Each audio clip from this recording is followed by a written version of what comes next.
So I really want to give credit to this guy because his name's William Guerry Felder.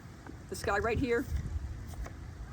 I bought his book, of course. Anyway, it really confirms that someone who does this, he's born and raised in Camden, Kershaw County, and does this for a living. He's written several books, and he's the kind of guy that's really likes to go to the archives and just go through all the films, has never seen the name Gant.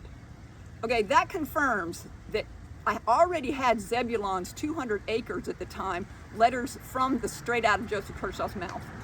And so the reason that this has all been buried so well is because what I got from the South Carolina archives was a deed and a grant that was misprinted in the name Matheny. And the survey was probably in Daniel Mathis's name because it was suggested to me to get the survey of everybody that bordered his property, including Joseph Kershaw's. And that's what I have. And so when I was leaving the guy's place, everything was going great. And he said, I've got a group of people in this historic Camden association, and you bring me the papers, I'm going to show them this, because I've never heard any of this stuff about the Gants, you know. And I said, well, my family lived right on this spot. They were in the trading business. They had a loom they were weaving. They were Flemish people. The man wasn't. He was Welsh. He was in the timber business. His dad was, you know, they came from Little Lake Harbor. He was in the timber business. But the Gants, there was like 12 of them there, you guys.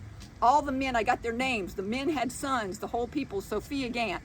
There was so many that created Camden and dug and developed and created roads and all of that years before Joseph Kershaw rolled into town, which I'll be telling you that story probably in the next couple of videos. I'll be telling you how it all came about.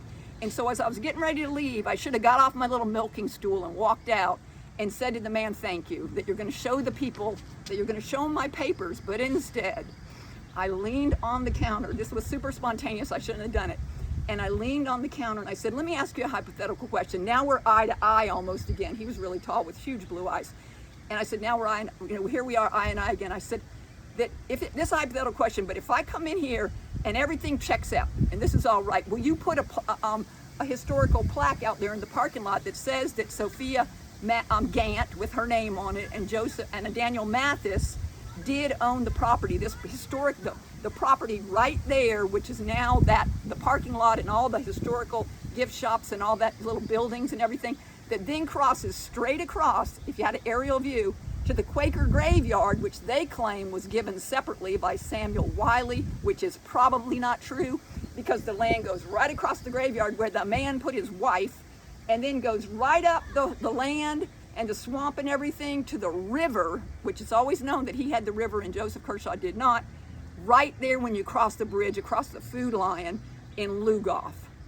And that's all the truth. God is my witness. I have the papers in my car.